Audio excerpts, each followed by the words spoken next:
Can you say a little more about how that could work? Because obviously the Chinese will not be oblivious to the strategy they employed to extract things from our efforts to invest in China. How you would try to shape Chinese investment in the United States to maximum advantage for us, the way China seems to have for it in an earlier period.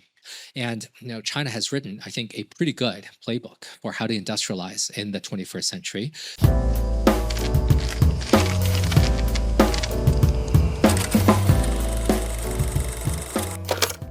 大家好，欢迎来到本期视频。先来介绍一下背景啊。本期视频的主人公叫王丹，他前段时间写了一本爆款书《极速前进：中国对未来的探索》。这本书一出，直接冲上了《纽约时报》畅销榜，还被《金融时报》、《外交事务》、《大西洋月刊》轮番报道。当西方还震惊于中国的发展速度，甚至开始自我怀疑，我们是不是太民主了？难道只有威权体制才能搞出这样的成绩？就在这个节骨眼上，王丹的这本书出现了。他在书里抛出了一个炸裂的观点：中国之所以发展如此之快，既不全是威权的效率，也不全是民主的失灵，而在于中国是一个工程师国家，而美国已变成了一个律师型社会。工程师搞建设，想的是怎么建起来；律师搞诉讼，想的是怎么叫停一切。就靠这个框架，王丹被西方主流媒体评为理解当代中国最具洞察力的声音之一。然后我们再来聊聊王丹这个人。王丹1992年出生于云南，7岁随父母移民加拿大，父亲是软件工程师，母亲是电视台主持人。他是典型的理工科移民家庭，他本科读的是哲学，毕业时拿了经济学和哲学双学位。他自己的身份认同是加拿大人，毕业以后去了硅谷科技公司干市场营销。2017年，他以龙舟金讯科技分析师的身份回到中国，在香港、北京、上海生活了整整6年，完整经历了动态清零的3年。2023年，他回到美国，先到耶鲁法学院中国研究中心做研究员，后来加入斯坦福胡佛研究所做研究员，并在此期间出版了前面提到的这本书。注意啊，胡佛研究所是美国顶级保守派智库，里根、小布什、尼克松都跟他深度关联，所以王丹这番工程师 vs 律师的论述得看清楚他背后的金主。再说一下这场访谈的主持人，一位是拜登的国家安全顾问杰克·沙利文，另一位是他的首席副手乔恩·费纳。沙利文1976年生，是美国60年来最年轻的国家安全顾问，他是耶鲁法学博士、罗德学者。奥巴马时期是希拉里的副幕僚长、国务院政策规划主任。拜登上台后，他也成了第28任国家安全顾问。乌克兰、加沙、中美关系，所有重大决策都有他的手笔。费纳耶鲁法学院毕业，罗德学者，哈佛本科，牛津硕士，后来从白宫学者一路做到国务院政策规划主任，前国务卿克里的幕僚长，再到拜登的首席副国家安全顾问。这2位都是民主党主流建制派，所以光从背景来看就有很多的信息量。好，我们话不多说，来看正片吧。It's interesting. You actually wrote a piece in Foreign Affairs called "The Real China Model," which I think is an intriguing description. And a key point you make in that piece is that the real China model isn't bureaucrats picking winners. It's about the state building out what I think you call the deep infrastructure to drive frontier industries at scale, to not just be satisfied at current global market share, but to grow it over time in these manufacturing areas. You put a particular emphasis on electrification as kind of core to their ability to achieve this. You just gave some eye-popping statistics earlier about what China's doing compared to what the US is doing. So can you just walk us through how you see this playing out over time? I want to present 3 caricatures, 3 straw men about how most of us see China.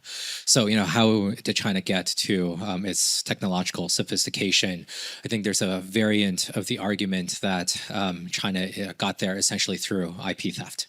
There's another variant of the argument that it's all through industrial subsidies. So either it's stealing or it's cheating. There's another variant in which I think this is more the European variant, that essentially the Communist Party is just one big meaty, the Japanese MITI Central Planning Agency that picked all these sorts of winners and defeated America in some industries over some time periods. And I think, all 3 of these are valid. China does engage in quite a substantial amounts of IP theft. The industrial subsidies are breathtaking. There is a central planning element to do a lot of what the Communist Party does. And it has super functional infrastructure. The rail lines are next to the ports. Very straightforward stuff that somehow often the United States is not really able to achieve. They're building so much electrical capacity. About in the year 2000, China had about 1/3 the level of electrical power generation that the United States had. Over the last 25 years, the United States basically did not build very much new electrical power. It's gone up basically a tick. Over the same time period, China started at 1/3 U.S. levels. Now it's 2.5 times U.S. levels. So they just have so much more electrical power driving down the costs. There's another element in which I think China is, by many measures, the most competitive market in the world. So, we take a look at their electric vehicle makers. They have dozens of EV makers. They have dozens of solar photovoltaic makers. It takes about 5 years for a Detroit automaker to dream up a new car model and actually release it onto the streets. It takes about 18 months for Chinese automakers to do the same thing. Now, did the Shenzhen, Beijing automakers come over to Detroit and hypnotize American automakers into moving slowly? No, they are much more competitive. They have access to very dense labor ecosystems. China has about 70 million manufacturing workers. The United States has about 12 million manufacturing workers. You can throw a rock in Shenzhen and hit a factory manager or a line engineer or a component supplier that can give you all of these amazing components really, really quickly. And what that allows China to do is, we had Sam D'Amico here earlier in this conference talking about the electric tech stack. Sam has done really excellent work thinking about, how everything is now a smartphone. So what is now an electric vehicle? It's kind of a smartphone on tires. What is now a drone? It's kind of a smartphone with a propeller. And it is not an accident that Shenzhen, which has been still making the majority of the world's smartphones, with all of that labor, with all of that component, such that when there's with this gas prices where they are right now, a lot of countries are asking whether they want to continue buying gas from the United States as well as the Middle East, or maybe they should buy some batteries as well as solar from China, as well as let's throw in some EVs from China as well. And China is at its position really to supply a lot of these different goods. There's certainly intent to reindustrialize. My sense of the numbers is that we're not in a stealth manufacturing boom, but I'm not sure that we're seeing the emergence of an engineering state with American characteristics, whether that can really overcome all of America's deficiencies. It's interesting. Your reference to the trade war reminded me of something else that you said more recently, which is that the U.S.-China competition is actually going to be decided by who, I think you said, wins by losing less, meaning you see both sides as making unforced errors driven by some combination of hubris or politics or other considerations. You've specifically called out this trade war. I'm curious, let's say you got called into the Oval Office to talk to President Trump and his team, and they asked you, Dan, what are 3 things we could do right now to actually become an engineering state with American characteristics, to actually solve our challenges in this regard? What would you say to President Trump? I think one of America's great assets is being attractive to many of the most ambitious people in the world. I think that it is really clear that the most ambitious people in the world are not, chomping at the bit to move to China. They're not chomping at the bit to move to much of Europe. The most ambitious people, including many of the most ambitious Chinese, really want to move to the United States. And I think that we should not block them. But, there's all sorts of ways in which I think we are hobbling ourselves. And then, I know this is a little bit more controversial, but I would encourage greater Chinese investment into the United States. That in the U.S. history, what we saw was that Detroit automakers were not doing terribly well throughout the 1970s and 1980s. And what gave them a pretty serious boost was Japanese automakers building in all sorts of American states that made American products more competitive. And, in general, I think that, we can have some degree of protection, and more competition is in general a good thing. And that, my high level takeaway is that I think that the United States has nothing to lose by acknowledging that China has substantially overcome a lot of its deficiencies, such that it is ahead of the United States in all sorts of ways, in all sorts of industries. And China has written, I think, a pretty good playbook for how to industrialize in the 21st century that includes all of the things that I mentioned above. And very crucially, inviting in foreign companies. That the Communist Party swallowed its pride in the 1990s to invite in companies like Walmart and then Apple, as well as Tesla, to build very big facilities in China, trained a lot of its workers to be at the cutting edge. And I say, if the Chinese did forced technology transfer to us, why don't we do it back to them? Can you say a little more about how that could work? Because obviously the Chinese will not be oblivious to the strategy they employed to extract things from our efforts to invest in China. A major issue in the various summits that will take place this year between President Trump and President Xi. Can you just double click a bit on what constraints, how you would try to shape Chinese investment in the United States to maximum advantage for us, the way China seems to have for it in an earlier period?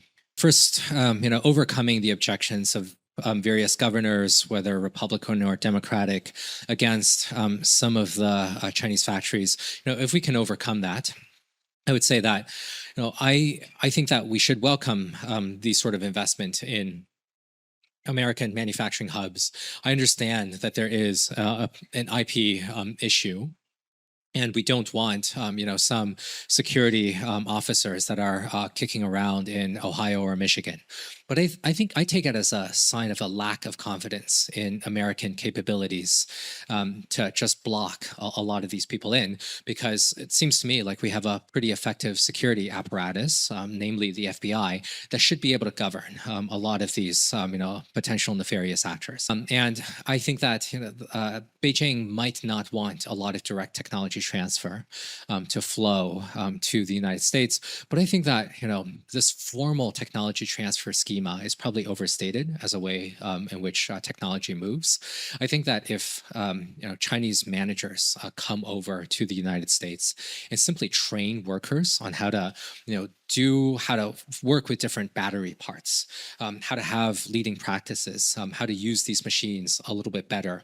A lot of technology transfer is simply managerial expertise as well as practice and keeping this knowledge alive. I think that that will be the bigger vector of actual technology transfer that doesn't require the say-so from Beijing that is able to block.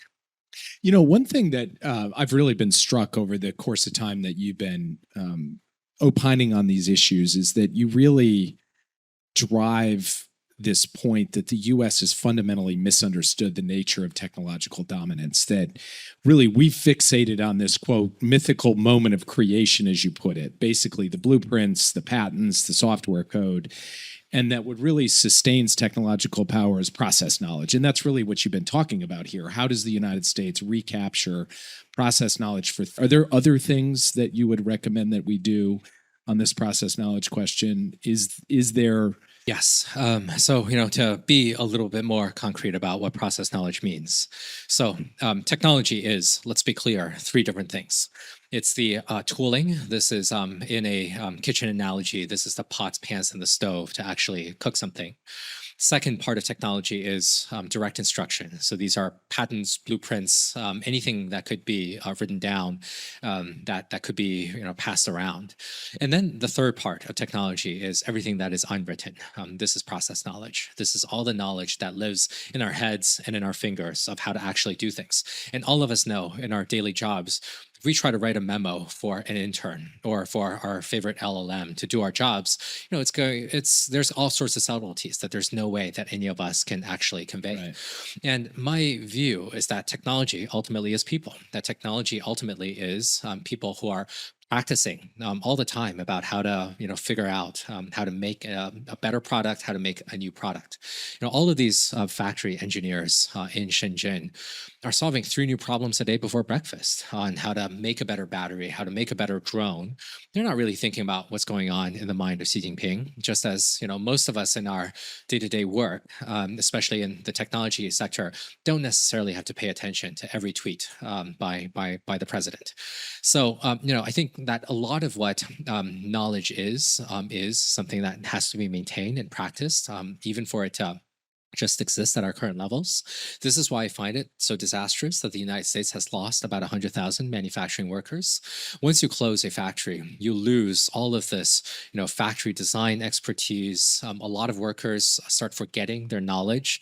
The United States has this, is especially forgetful that we've lost all sorts of knowledge because of these retired nuclear engineers simply went out to pasture, and then we forgot to build a whole lot of things because a bunch of people have retired. And so you have an amazing example on this in your book about these nuclear engineers and how literally we couldn't figure out what to do with a pretty old technology because all the engineers had retired. There's a classified material called fog bank, which is necessary for the detonation of a fission bomb. And we forgot how to make it. We didn't know how to make it anymore after a bunch of people retired. There's a GAO report about this. And then I think the Department of Energy had to spend something like $50 million to dust off the blueprints and then just read it and then figure out how to make all of these things again. And so the blueprints don't really matter at a first approximation. Let's say that we had all of the blueprints in the world of how to build a TSMC fab, how to build a Boeing aircraft. And we gave, hundreds of billions of dollars to everyone in this room. I do not believe that we are able to build a commercial aircraft within a couple of years. I don't believe that we can stand up a TSMC fab if we had all of the written secrets. So all of this is about, knowledge that needs to be cultivated. And so, we need to cultivate that knowledge and not forget all of it, and then value the workers and not just be so focused on the shiny tools. 这期视频就到这里了，本视频仅代表个人观点，欢迎大家在评论区理性交流和补充。另外，制作视频不易，如果您觉得做得不错，感谢您动手指，一键3连。如果您有更多的想法或建议，也可以在评论区告诉我，我都会看见。我们下期见。